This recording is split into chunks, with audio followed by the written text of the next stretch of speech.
Right. So I should mention that I forgot to add this to the abstract, but this is all joint work with Xu Junyan. Right. I guess, yeah, let's begin. So, oops. Yeah, so I guess as any talk on elliptic curves, I have to kind of introduce what they are and motivate them in some sense. So the first 3 slides are just going to be hopefully not very intense. So if you like, elliptic curves are just algebraic curves given by cubic equations, or in fact, a very specific cubic equation. And if you like to plot them, these are the real points of the elliptic curve. They look something like that. Sometimes it's connected, sometimes it's not connected. But generally it looks something. So it's in the realm of algebraic geometry. So it's fundamentally a geometric object, but just mystically, it also lies in the realm of algebra, because if you look at the set of its points, they form a group. There's an abelian group structure that you can add to the points. So I'm a number theorist. Well, at least I'm an aspiring number theorist.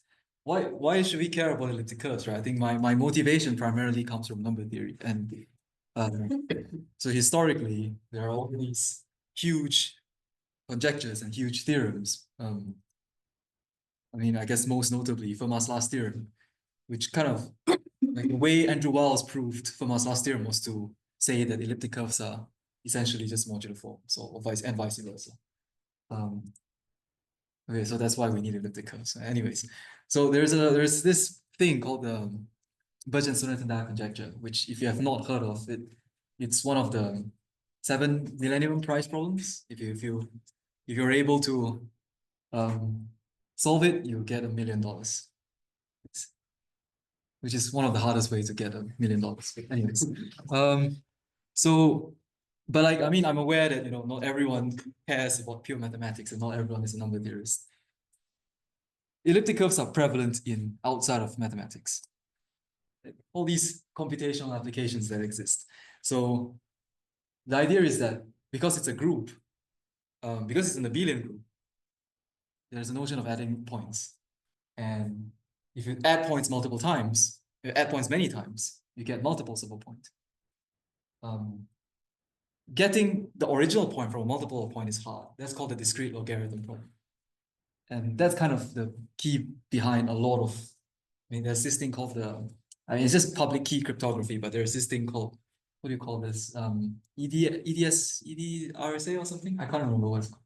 Anyways, so my point is that there's a lot of applications in cryptography, but also in things like primality testing, integer factorization. Those are classical questions that people care about, but with the advent of computers, there are all these powerful techniques using elliptic curves to solve these classical problems. So maybe my point is that it'd be very nice if we could formalize a theory of elliptic curves in an interactive theorem. Okay, so that's the motivation. And I would like to just give a very brief history of what happened in the past, let's say 2 decades. So this is not new, right? Well, kind of. So the formalization of elliptic curves has been done several times by various very smart people. So I don't think this is the first time it happened, but like this is the first one I found. And I believe this is relevant because what they did was they formalized the definition of an elliptic curve in all 4 over an arbitrary field F. And they use this to formalize something in elliptic curve cryptography that I don't want to mention exactly what, but that actually happened. So a year later, Laurent Terry formalized. I haven't said what a group law is, but I told you there's a group structure on a set of points. So what Laurent did was he formalized a direct proof, whatever direct means, of the group law on an elliptic curve in Coq. But there's a catch, right? Like there's an assumption that the characteristic of the field is not 2 or 3. So why is that the case? I'm gonna mention that like much later, but maybe keep that in mind. Right. Then in 2014, Bate and Stroop did exactly the same thing, but the proof was like completely different. So I haven't said what that means again, but the idea is that this is the way of doing it. But Terry, what he did was like he kind of did it by brute force. And that's, I mean, people who are experts in like meta programming, I mean, maybe they can tell me that maybe that's the right way of doing things. But this is the mathematical way of doing things. And they did that, but again with the same assumptions. Hales and Raya in 2020 formalized a proof in Isabelle with a slight catch again, but there's a characteristic, there's an assumption on the characteristic of the field, but this time you can allow 3. So I haven't said what that means, but if people know what the Edwards model is, that's what they did. Right. So this is all nice and good. And the breakthrough, I guess, is that together with Xu Junyan, we formalized a proof, which is the way of doing things, and the proof is new, of the group law in Lean with no assumptions on the characteristic. Okay, I guess that's cool. I still haven't said what the group law is, but these are all just historical like rant. But so as far as I know, these are the only, okay, this is a very big asterisk, the only formalizations of elliptic curves that has been published. Because I just had a quick Google search. And all of these things, in some sense, they define an elliptic curve in an interactive theorem prover, and then they formalize this thing called the group law, and nothing more. So what we did was, a year later, we did something, which is we formalized the proof of the multiplication by n formula, which I haven't said what it is. And then we found out that there are problems with the proof in the literature. Then we found out, you know, I don't want to say we, it's actually him, it's not me. But I mean, I kind of did some of the dirty work. I mean, for the first project we did, I did like pretty much all the dirty work. But he came up with this argument, and then, you know, I just slid my name in there. But anyways, so the idea is, yeah, there's a huge gap actually. And then we fixed the gap, and then we found another gap, and then we fixed that other gap. And I don't think, yeah, okay, I'm gonna explain what all these things are. And then there's no sign of stopping. We feel like after we have done these 2 things, like there's still a lot of things that we can do. Okay, yeah, so now I'm gonna formally define what an elliptic curve is. I'm gonna define a group law. I'm gonna explain these theorems. And I'm gonna explain what the problem is, how we solved it. But I'm not gonna actually show you any code, because I think that the math is like probably sufficient enough. Right. So, okay, this is something very scary, but I'm gonna give you, so I'm a number theorist, right? But secretly, I kind of am forced to learn algebraic geometry. And it's not my favorite thing, but like the proper definition of an elliptic curve has to be, I mean, if you want to formalize a theory of elliptic curves, I think it would be ideal for the definition to be the one that is used by, you know,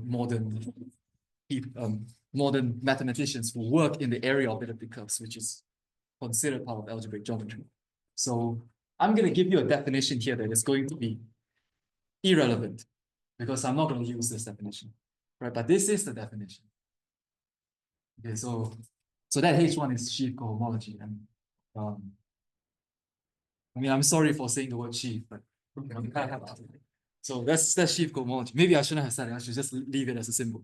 But right. So like, I mean, the point is that Lean has this library called Mathlib, and Mathlib has these things called schemes, but they don't have these things called varieties, which are just integral separated schemes of finite type over the base spectrum, whatever that is. Right. I'm very sorry about this. So, Kevin, right? yeah. This was 2020. So they defined, Kevin and Cole defined what a scheme is in 2020. But we don't have varieties yet for some reason. So, so I'm going to give a history of what is in MathLib. Even if you don't know what these things are, you can appreciate that these things are complicated things and these things are related to those things. Right? So in MathLib, we have schemes, which is August 2020. We have integral schemes, projective schemes, what it means for morphisms to be of finite type with some notion of dimension. And then last year we ran there was this workshop on formalizing algebraic geometry, and a whole lot of things got done, including the notions of what it means to be separated, universally closed, proper, what it means to be smooth. Smooth morphisms are defined in terms of ring is smooth, which is defined in terms of algebra is smooth, which is like there's a huge some nonsense. And then we have sheaf cohomology. So thanks to the work of a lot of people, and like I've mentioned a few names here which are very, very key to the formalization of these things. We can almost formalize the definition of elliptic curve in mean. So what am I doing here? I said I've done a lot of things, but we have almost. Like, why do I say almost? The issue is that the sheaf cohomology, like that thing is a vector space, but we don't know that thing is, finite dimensional, because we want to define the genus to be the dimension of that thing. But if we don't know that thing is finite dimensional, what is it? It could be infinite. And I think that's a very non-trivial theorem. Don't quote me on that. But so we can define everything, we can formalize everything, except the fact that the genus is well defined. But other than that, we are fine. Right. The reason I said, we can disregard this slide is because in MathLib, we do have elliptic curves. And what the heck is going on? Right? Because there's a huge theorem that is very difficult, and that is something that I don't want to touch for the foreseeable future. This is called the Riemann-Roch theorem, which allows you to have, given the abstract definition of elliptic curve, give coordinates to the elliptic curve, and make it so that you can write the elliptic curve with an equation. As I promised earlier, right? It's an algebraic curve given by a cubic equation. That's the cubic equation. All right. Yeah. So there's a bunch of parameters A1, A2, A3, A4, and then for some reason you skip A5 and A6. And then there is a condition, right? So that is just a fact that it's a cubic curve, but then there's a condition saying that it's smooth, which is this discriminant delta. And I put that expression here, which you don't need to care what it is. But, and because it's projective, you need to add points at infinity. So the set of points, essentially all the points x comma y, little x, little y, satisfying that equation equal to 0. With an extra point at infinity. Yeah. So those are all the points. And in fact, like when you do like an undergraduate course on elliptic curves in any standard mathematics department, they don't usually give you the stupid definition on like smooth projective curve of genus 1. What they do is they give you this definition.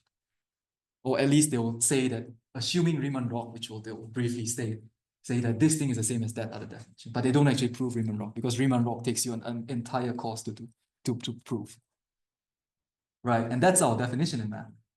So what my point is that if we just care about elliptic curves, this is a mathematically correct definition. If we care about elliptic curves over fields, I mean, there are notions of elliptic curves over schemes, but that is a bit more broad. So the point is that elliptic curves are essentially just 5 tuples with the fact that this thing is non-zero. There's an equivalent categories if you're fancy. So that's the curve, right? So like in MathLib, that's a definition. So MathLib, an elliptic curve over, a ring, whatever that is. No, my point is that this is the definition in MathLib, right? But our definition works over any context where there's addition, multiplication, so that you can define this thing. Right? So we can just define it over a ring. It doesn't have to be a field. And in fact, this definition, I believe, is correct over, like things like discrete valuation rings and sure. Like this definition is somehow valid over discrete valuation rings and PIDs, where like the base ring is small. So the elliptic curve is a set of tuples with a condition. A point on the elliptic curve is I usually say it's the inductive or it's a direct, it's a union, but because because it's the computer science, presentation, I'm gonna say it's a sum type of O, which is just a thing, and a set of affine points, which are just pairs, such that that equation is satisfied. All right, so tick. Yeah, so my point is, if we use this definition, which is the standard definition used in like books, Silverman's arithmetic of elliptic curves, you can do all the arithmetic before you care about algebraic geometry, right? This is defined in 2021, whereas the definition that I had in the previous slide can only be done in 2024. Right? Meanwhile, in the past 3 years, we have done a lot of things. So before the Riemann rock is even close, we have already done a lot of things, and then we can just link the two definitions afterwards. So this doesn't really matter. Right? We can just choose a definition that is workable, and then say that the definition is equal to another more useful definition later. Right. So I'm gonna talk about I brought a prop. I hope the prop is,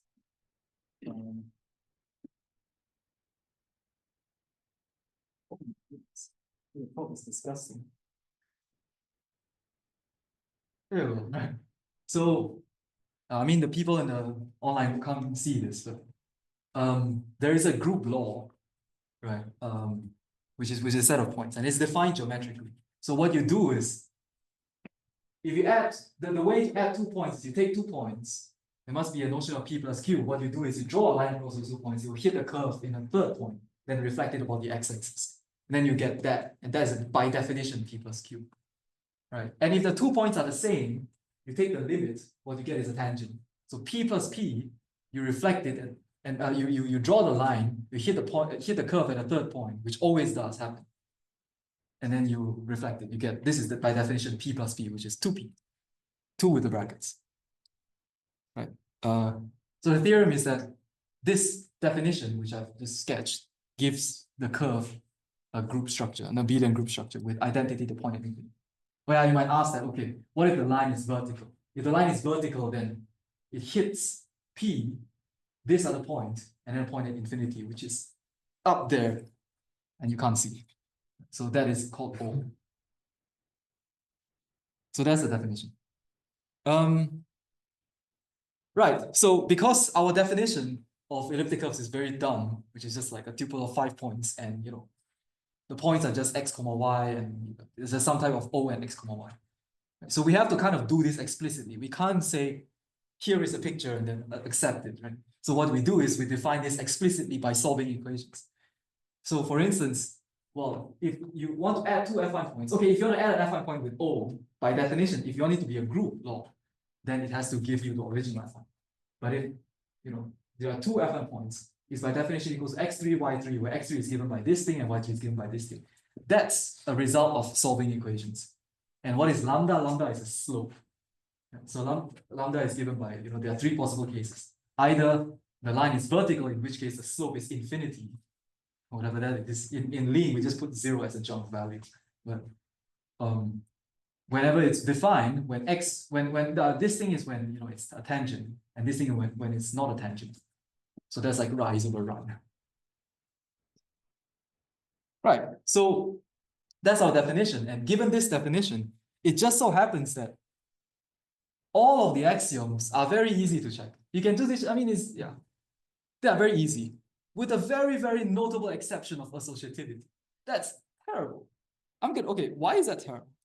I'm gonna give you, right, what is associativity? Associativity is checking this, right? P plus Q plus R is equal to P plus Q plus R, right? And if you take, the point is addition has 5 different cases, right? You have, either they're tangent, either they're not tangent, either they're infinity, or either you add 0 on the left or on the right. So there are 5 cases. So there's 5 cases here, 5 cases here, 5 cases here, 5 cases here. So they explode to 5 to the 4 cases at most. That's a very rough upper bound. And then there's a lot of division. So what you want to do is you want to clear all the denominators, expand out, and see what happens. The left-hand side should equal the right-hand side. And it just so happens that if you do that naively, what you get is 2 polynomials with 130,000 terms, this times 5. But if you don't do this naively, you get 26,000 terms. So this is already after reduction. And that's not good because, I mean, maybe a smart meta programmer can say, that's trivial. But I'm not a meta programmer. I originally did this in Lean 3, where it doesn't have very good support for meta programming. I don't know how to do this in brute force way. So when I said direct proof, I meant what they did was they just did this brute force. They just checked it by brute force. So the idea is when characteristic 2 is not 2 or 3, you can change the equation of the curve to look something like that. Right? And then discriminant becomes, originally it was like some very huge expression, it reduces to something like that, which is tiny. So you kill off A1, A3, and A2. So you're left with A4 and A6, and that's what you get. And if you do this, instead of 26,000 terms, you get something like 2,000 terms. And okay, this is something that don't quote me on this, but I believe that if you take any interactive theorem proof, a very strong one, you can manipulate multivariate polynomials with at most 5,000 terms. So this is okay, but that's not okay. So it's like an order of magnitude too slow. But that's a very, very rough gauge because at least in Lean 3, it can't handle more than 500 terms. So this is assuming that other interactive theorem provers are actually stronger than Lean 3. I don't know how good or how bad Lean 4 is, but this is a very rough upper bound. Okay. If you do higher than this, you have to do some clever meta programming, I think. But yeah, don't quote me on this. So, right. So maybe a better question is like, we should ask ourselves, why is there a group law? Why should associativity hold? Right? I mean, you have just this magical geometric operation. Why should it make it a group? Right? So the title is has already given it away, but I'm going to draw some pictures right now.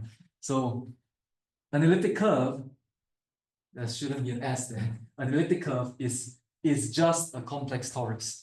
So what that means is the set of points on the elliptic curve, if you can write down a bijection using a very specific function, and that will bring you to C modulo a lattice lambda e. Right? So that is an abelian group because C is an abelian group under addition, and if you quotient out, you have an induced abelian group structure. So there is a map from here to here, and it's a bijection. And more importantly, it preserves the addition law. Okay, so what this means, I'm trying to say it's a homomorphism of groups, but we don't know this is a group yet. We know this is a group. So it is a homomorphism of groups, but this is not a group. So homomorphism of additive monoids or something. Additive monoids also require associativity, so I'm screwed. So I have it preserves the addition law. So the idea is the group law on here can be put back to here. Okay, so that is a picture of a torus. That is a picture of a torus if you stretch the red line and the purple line up. I think that's purple. So the point is you identify this and you identify this. Like this picture will come up later again. That's why I'm putting it here and then emphasizing it.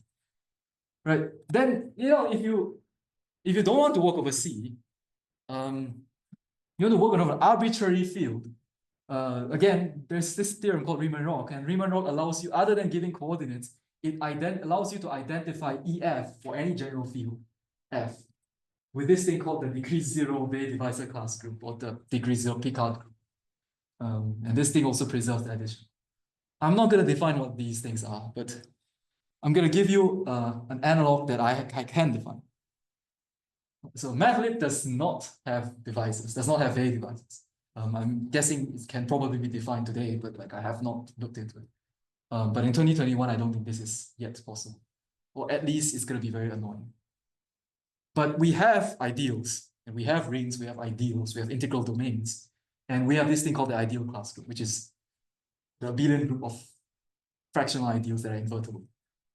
Usually people say non-zero fractional ideals, but because I say integral domain rather than Dedekind domain, you have to include invert. So we have these things in mathlib.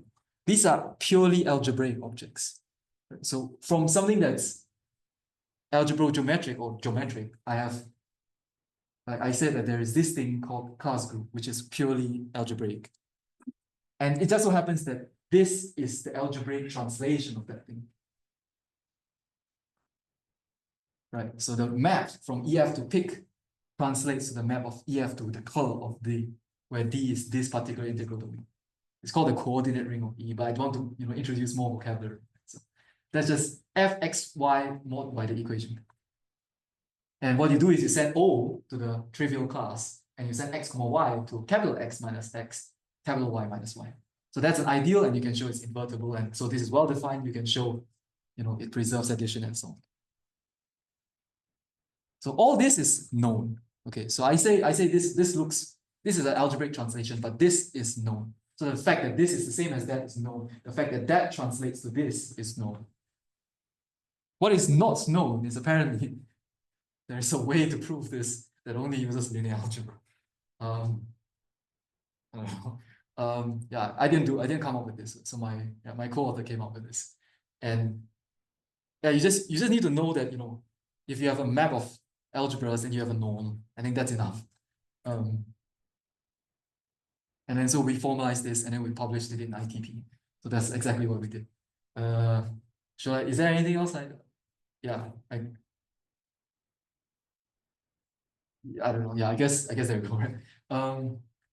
I mean, I would if I had more time, if I were just to talk about this, I'm gonna sketch out the proof. Because the proof can be understood pretty easily. I think it's not really hard. The point is that it's new. And somehow, in the process of trying to algebraize the geometric theorem, he came up with this thing just by accident. Not just by reading Hartshorne properly. Okay, so for the rest of the talk, I'm going to talk about the second thing, which is a thing that I'm still working on. Okay, so back to motivation. Okay, before that, maybe are there any questions? So maybe just to clarify, the Riemann-Roch is some complex theorem that is far from being formalized. Yes, I think so. Yeah. So now we are operating on the doubles, right? Oh yeah, that's what. Yeah, that we're operating on the doubles. Yeah. But you also defined the curves in the other setup. We can, but only like recently. Yes, but it's not. It has not landed in the library yet. So it's formalized somewhere in some repository, probably private, but it's there. I'm not involved in that because I'm not that familiar with the algebraic geometry side of the library. Right. So the next thing I'm going to talk about is this thing called multiplication by n. Right. So for any integer n and for any point p, you can define n times p. So earlier there was like 2 times p. 2 times p is just add p to itself. N times p is just add p to itself n times. So the question is, how many points are there such that n times p is equal to 0? When is this thing 0? What, sorry, 0, I call 0 is O, is the point at infinity, which is that 0 in the group. So I've painstakingly drawn this in paint. All these green dots are supposed to be the points such that n times p equals 0 when n is 4. Right? So you identify these 2 points, these 4 points, right? So if you start with this point, the addition is you just add the coordinates. So addition of this thing to itself, you just get that. Addition of this thing to itself, you just get that. Addition of this thing to itself, you just get this, I think. Right? If you add this to itself, you get that because you just go up and then you go back down. And if you do that enough times, you do it again, you get that, and you do it again, you get. No, you get the one on the right. Okay. Yeah, okay. Anyway, so the point is that all these points are points of order 4. Right? If you add it 4 times, you get back the original point, which is 0, 0. And that is precisely the point at infinity if you look at the map carefully. Right. So this is the motivation as to why, okay, I'm saying there are 16 points, right? So the theorem is this.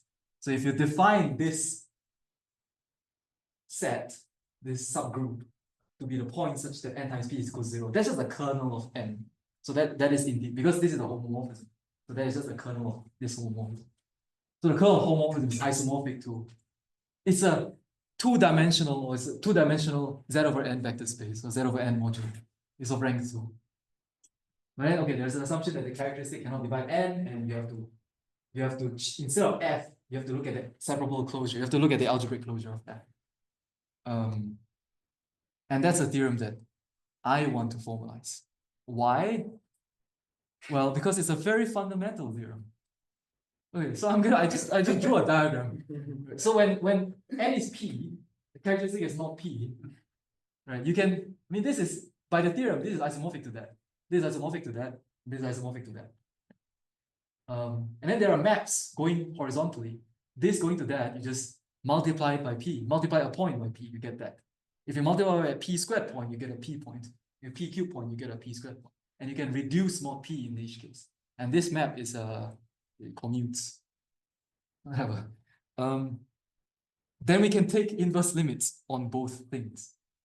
Okay, then there's this thing called the p-adic Tate module, which is by definition the limit of this diagram, right? And the limit of this diagram is by definition the p-adic integers squared, because I put squares here.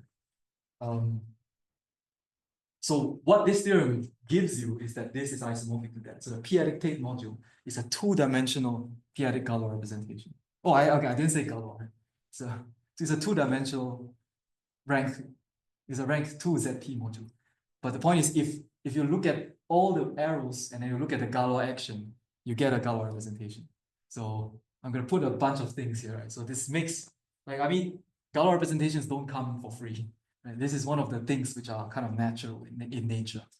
And you need this because my supervisor, Kevin Buzzard, he cares about formulas last year and he wants to formalize. So that is part of, I mean, you use it in modularity lifting. What else is proof?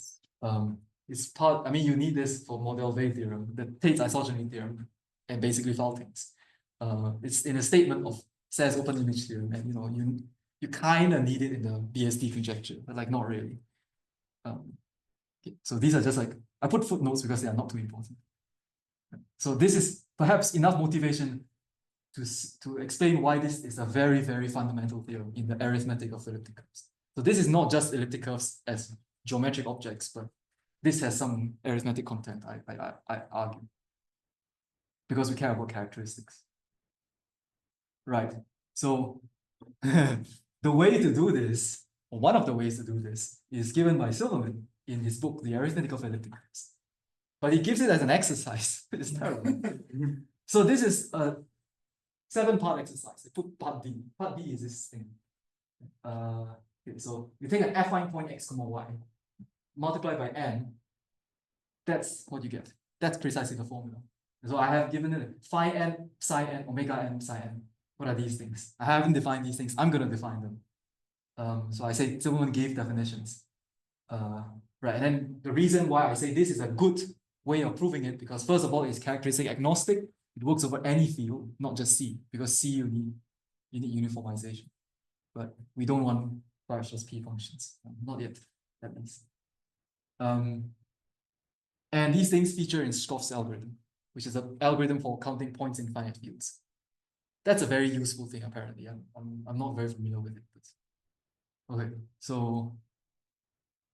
Okay, so what I say, the title of this slide says it's an infamous exercise, because you can't actually do it. It's not possible. So my conjecture is this is not possible. This is my conjecture. Yeah, because like I have like a lot of reasons why I think this is not possible. First of all, it's wrong. Right, because what it says is that you take an affine point. I mean, you have to phrase this correctly. I mean, the way it's phrased right now, it's wrong because this is exactly how it's phrased. You take x, y, which is an affine point, you multiply it by n, you get an affine point. What if this is 0? What if n is 2? And then it is possible for this thing to be O, right? It's not necessarily affine. I mean, the correct way of saying this is this thing I'm gonna say next. But so this is exactly right. So I mean, the formula does not account for points such that this thing is 0. And that precisely occurs when that thing is 0. So what this, at least in my opinion, is what you do in a computer algebra system, which is not formal. You try to compute these values, and if you accidentally divide it by 0, you get an error. Catch that error and return 0.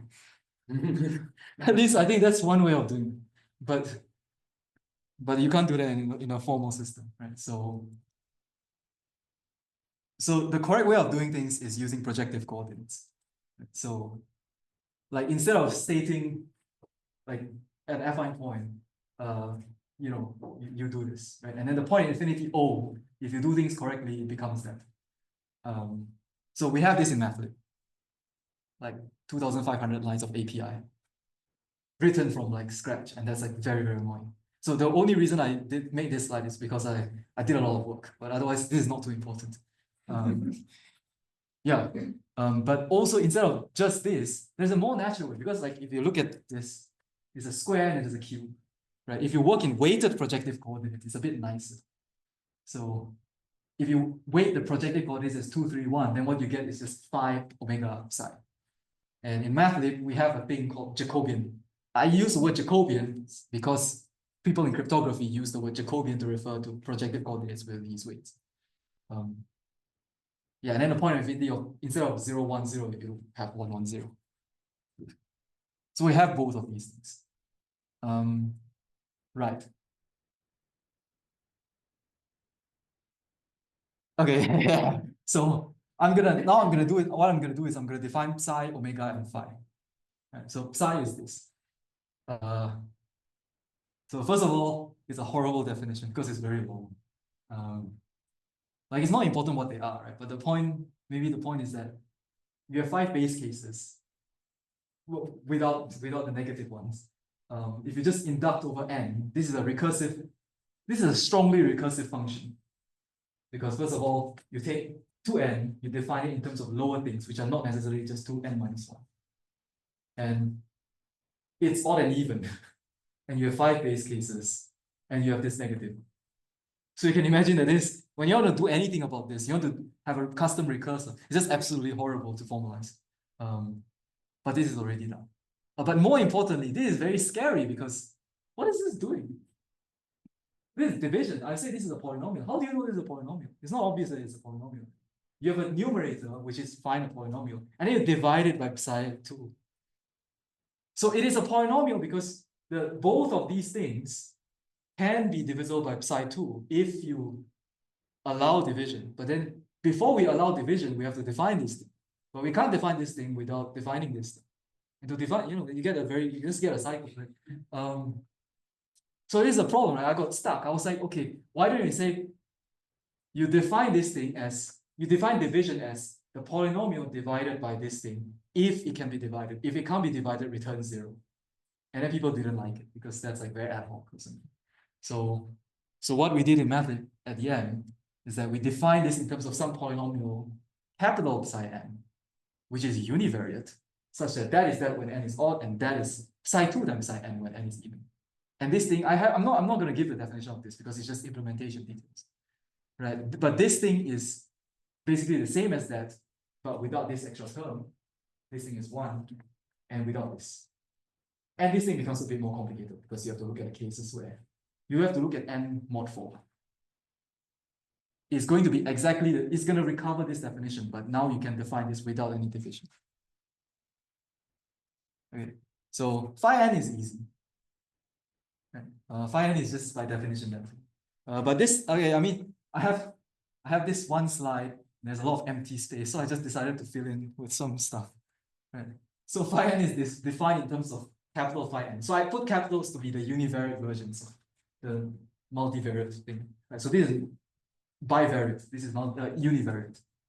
So the reason we can do this, my point is that this thing is actually secretly univariate, but this is originally bivariate. So it's not so obvious why this is univariate. The reason is because these two things, one of them, I mean, they must contain 2 psi 2s or no psi 2s. They must contain an even number of psi 2s. And if you take psi 2 squared, you take that thing, you expand it out, you replace this thing by the equation of E, you get something which is completely univariate. So the Y disappears. Which is why, the number of psi 2s that appear here, it's even. Same with this. So that those two things are congruent polynomials in Rx, which is why they're secretly univariate. So why do we need this? Because now you can state something like this is exercise 3.7c, which is an exercise before 3.7d, like the formula. This doesn't make any sense if these things are bivariate. I mean, do you refer to X? Do you refer to Y? Do you refer to both X and Y? I don't know what's going on. Right? But if they are univariate, then it makes sense because you have a common root. Either you have a common root or you don't have a common root. And the very interesting thing, which I'm going to put again later at the end, this exercise 3.7c needs exercise 3.7d. Like, what's the order that you're supposed to do it in? I don't know. I mean, I don't know what Silverman had in mind. At least I can only find a proof. I've tried for like an entire month trying to solve this without this, and I can't. Maybe I'm just dumb. Okay, I don't know. But there is also an interesting fact. Okay, you need an assumption that delta is not zero. Okay, all elliptic curves satisfy this thing, right? Okay, so maybe this is redundant. But if I allow a more general definition of elliptic curves, which is just 5 tuples without this assumption, then 3.7d still works as long as you look at non-singular points. The set of all non-singular points rather than set of all points. And 3.7c is the first time you need that this is not zero. If this is zero, you can prove that this fails. For instance, you let n be equals to 2, and then you can easily see that fails. If you do it by hand. Maybe it's not easy right now. Right, so so omega n is the infamous one. So that's the definition of omega. And first of all, Silverman got it wrong 3 times. So his current book, his first edition was wrong. His first edition was correct, but he assumed that characteristic is not 2 or 3. The second edition is wrong. I believe he tried to correct it in the errata, and it's still wrong. This is the correct version, because he forgot the A1 and A3. And there's a very shady 1/2 there. I said this is R. R is just any ring. What if the ring has characteristic 2? So I just divided by 0. It's absolutely horrible, right? But in fact, it's fine because there's a lemma that he proved that this thing, the thing in the brackets, is divisible by 2 if you work in the universal ring Z AI X, Y. Right? So instead of working over R, you work over this ring, and there is a universal morphism that sends this ring to that ring. So this thing is divisible by 2. So what you do is you first divide it by 2, then you define omega to be that, the thing that is the result of the division. So for instance, yeah, maybe I should have gone back a few slides, but if you look at all the coefficients, they're all divisible by 2. Right? The reason is because A1 and A3, I mean, in this case, A1 and A3, I've made it set to be equal to 0. If it's not equal to 0, there will be 86 terms or something. And I don't want to write it out. But in this case, when A1 and A3 is 0, this is small enough. And then it just so happens that they're all divisible by 2. And like, well, what's going on? Why? It's not obvious. I've given many versions of this talk, and like a previous version of this talk, I explained precisely why this is divisible by 2. But I wanted to try to make it a bit different. And today I'm going to talk about something completely different. Right. Oh yeah, so the idea is you define that as the image of that, and when n is equal to 4, this quotient has 15,000 terms, and you don't want, this is too big, right? You want something that's less than 1,000. And so we can't just do this by brute force. So there's like a trick to formalize this. And he asked me to formalize. Right, so why is this true? The reason is the integrality of omega relies on the fact that this psi n is an elliptic divisibility sequence. Right. So this is 3.7g, which is the last part of the exercise, because there are 7 parts. And then before even stating the exercise, you need to know that the omega is a polynomial, and you can't do that without doing the last part of the exercise. So like, what's going on? I don't know what Silverman had in mind. Essentially, it's a huge mess, right? And I don't think anyone has done the exercise. Yeah, this one is not. So, all right. So this is an identity of size NMR. Let's just see it. If R is 1 and M is the same as N, and N is N plus 1, then you have that. All right. So my point here is that the definition of psi 2n plus 1 and psi 2n is derived from here. So this is like a generalization of these two definitions. Yeah. So you can try doing this. I mean, people maybe you, I don't think you can do this. At least Julian tried, and he said it's not really doable. But the point is that you can't do, because you're supposed to prove this by induction, because I mean there are three things, so you're supposed to do triple induction. And it's also clear how to do it, because it's like the inductive hypothesis is like too weak to prove the statement that you want to prove. So what you do is you generalize, make it stronger. Right? That's how people doing induction do. You prove this by proving that this thing is an elliptic net, which is this thing. Right? So from going from here to here, you just let S be equal to 0. That those two things disappear, then that thing becomes that, and so on. So he gave an elegant proof on math-like exchange. So like I think someone asked on math-like exchange, how do you do this without resulting in complex analysis? And Silverman says you can do it. And then the answer got approved, got ticked. There were like 10 upvotes or something. That was in 2014. Then 10 years later, he came up with this and he posted it in like afterwards, saying this is how you do it. So basically Silverman didn't answer the question. Yeah. So what I'm gonna do next in the next slide is I'm gonna try to explain this proof, right? If I have time. I'm gonna try to explain it very, very briefly, and I'm not gonna explain the full proof, but I believe, well, in my opinion, I think the proof is elegant, it's cute. So the proof is that if I know the definition, if I have a sequence satisfying the definition of this and this, or in other words, I have a sequence satisfying this and that, then I get the whole thing. Yeah, I get this thing, which implies that. Right, so I'm going to attempt to do it. So first of all, I don't have to do all NMRS because I can't reorder them. But if one of these things fail, and if one of these things is not positive, I can make it positive by just putting negation. And then if one of these fails, then you can trivially recover. You can trivially force it to be this. I'm not going to explain exactly why, but you can do it. I also put you can't actually prove this completely without going into half integers. Either all of them are integers or all of them are half integers. So they are half integers minus integers. Anyways, yeah, so assuming, let's prove it in this case. So firstly, you have to take my word for this because I don't want to keep referring to the previous slide.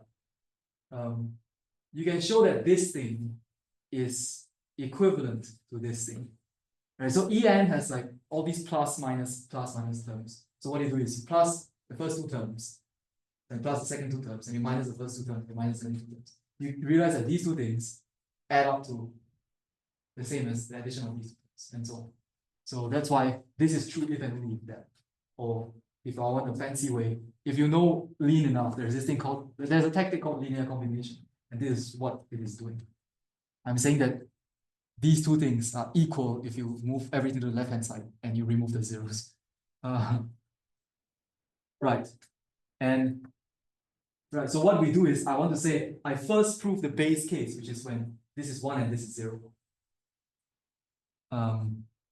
So yeah. Right, so because n is bigger than m, n can either be n plus 1 or bigger than n plus 1. And if n is equal to n plus 1, that thing is precisely the definition of that by the previous slide. Otherwise, n is bigger than n plus 1. In other words, this thing is true, right? Because this thing is smaller than that thing. So this thing is smaller than n. Right. But I can transform this to this, which means by inductive hypothesis, if this thing is smaller than that, I'm done. Okay, maybe I explained that bad, but maybe okay. So I'm gonna continue because of time reasons. So if you assume that this identity is fine, I've already proven this thing for all n and m bigger than 1. Okay, now come the magical stuff. Right, so you can also show that there are these two identities. Whatever that means, right? So like, I don't know, I mean, you can maybe conceive that this is possibly true because this is essentially a combination of all the psi n plus m and r and s and then plus 1 minus 1, all these things. There is an identity of this form. So if you know that this is 0, and this is 0, or this is true, this is true, this is true, then you get that this is true. And same for 1. Right? So I've just checked this like 2 hours ago and they are correct. I mean, they are formalized, so they must be correct, right? But as in, I checked this by hand. So if you have now, because we know that this is true for all nm greater than 1, so we know this is true, this is true, this is true, this is true, this is true, this is true. So these two are true. So what we have shown is we have shown that this is true for everything and the last thing 0 and everything and 1, the last thing 1. Right. So now come the magical thing that I don't really know where it came from. So there's a 10-term thing, and for any SMRS, it can be written in some linear combinations of the other ENs, where the last one is either 1 or 0. And you know all these things are true because of this. So you get this is true for all NMRS greater than 1. And if you want S is equal to 0, this is covered by that, and if S is equal to 1, it's covered by that. And S can't be anything else because we enforce this condition. I think this is elegant. I don't know. I mean, this is some magical. I mean, okay, first of all, maybe it's not elegant because how do you come up with this? I mean, this is kind of symmetric, right? In some sense. I don't really know how you come up with identities like this because what he did was he just played around with a scratch paper and mathematical. It kind of worked. Okay, yeah. So I have like one last slide, right? And no, I have two last slides. So I'm gonna say, so this is what we have, right? The blueprint for the computation of the Tate module. That's the definition of 3.7a. Sorry, that's the definition of psi, which is 3.7a. Gives you phi and gives you omega. But omega, you need the theory of elliptic divisibility sequence, elliptic nets. And that is 3.7g, but you don't actually, if you have any sequence satisfying the usual recursive relations of this, you get an elliptic net. And that was the proof that I gave in the previous slide. So this doesn't actually need the definition of psi n. But having these two, you can get the integrality of omega, so you can define it. Once you have that, you have the multiplication by n formula, which is 3.7b. Right, and then you get 3.7c, which is the coprimality of these two things. The fact that they don't share any roots. You need that in here. And you need the assumption that delta is not 0. And you need, like, the reason why this is true is because the degree of phi n squared is n squared. Like, the degree of psi n as a univariate polynomial is smaller than that. So they must be, they can't share any common roots or something like that. So knowing this thing, you get, yeah, I mean, you can compute the degree of the map multiplication by n map, which is the same as the size of the torsion subgroup, the n torsion subgroup. But going from how do you get from here to this is just a fact about the size of the group, and here is a fact about the structure of the group, and you do that by the classification of finite abelian groups, which is a purely group theoretic thing, which is already done by Upera, somewhere, yeah. So yeah, so you get that, and then once you have that, you can compute the Tate module by taking inverse limits, which he also did. But it's not in MATLAB. I think things at the top are, things on the left-hand side are in MATLAB. Anything here are not in MATLAB. This is already in MATLAB. Nothing else is in MATLAB. Okay, so I have this one last slide, which is just going to, I'm just going to throw you a bunch of things that, I stole this slide from one of my previous talks. But I haven't actually looked at what I wrote here. Oh yeah. Okay, so like essentially there are a lot of, I mean, this project, I mean, I have a lot of projects in mind, right? And this is gonna take the next whatever number of years. And all of these are within realm of possibility, right? You can formalize all these things, and with the help of AI, maybe you can even solve the BSD conjecture or something. But yeah, I'm working slowly through these things, but maybe my point is that the theory of ellipticals have been algebraized in the. But yeah, okay, I guess that's all.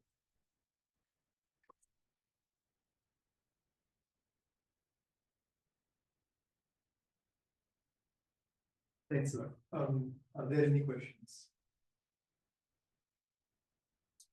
Yeah, so when you were in the sort of first part of the talk, you sort of said like, oh, the reason we can show this works is because in the complex case, we can map it to this like torus, right? Yeah. So is it substantially easier to prove in the complex case than the general field case?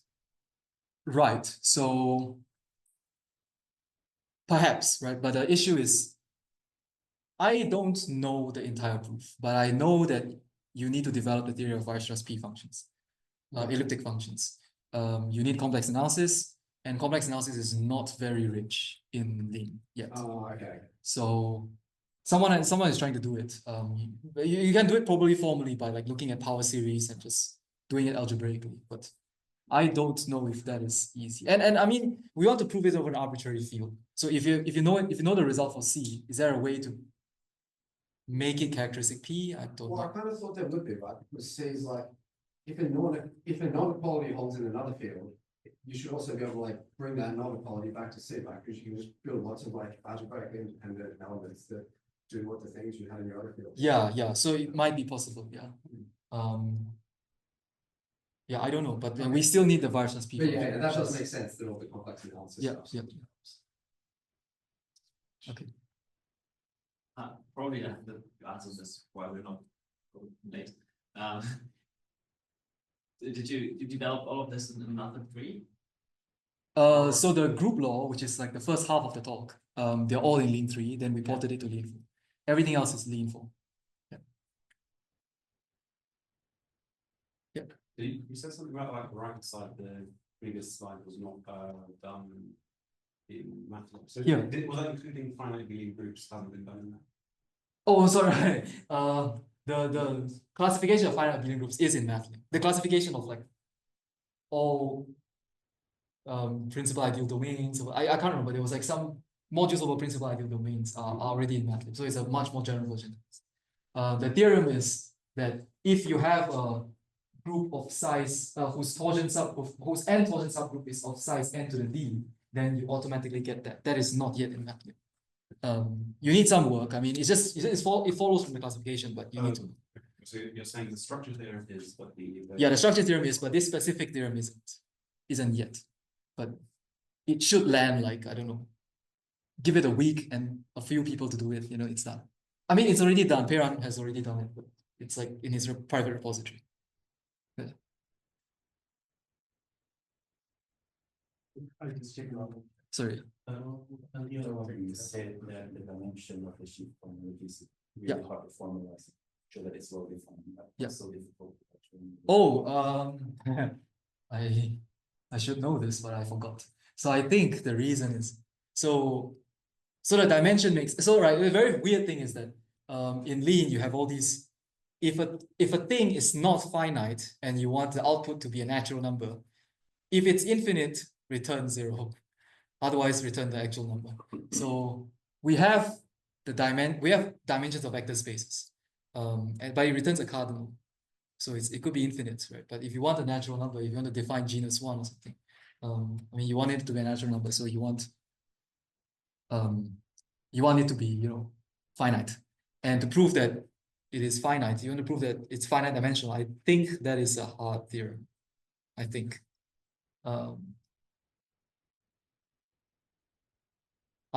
On top of my head, I don't know the proof at all.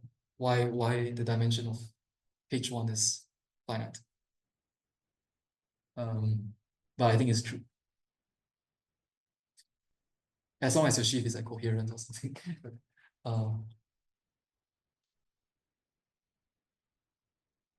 So is it more that proof hasn't been formalized? Yes. Yeah, it's more that proof hasn't been formalized. Yeah, that's all. But I think that proof is hard. I don't actually know the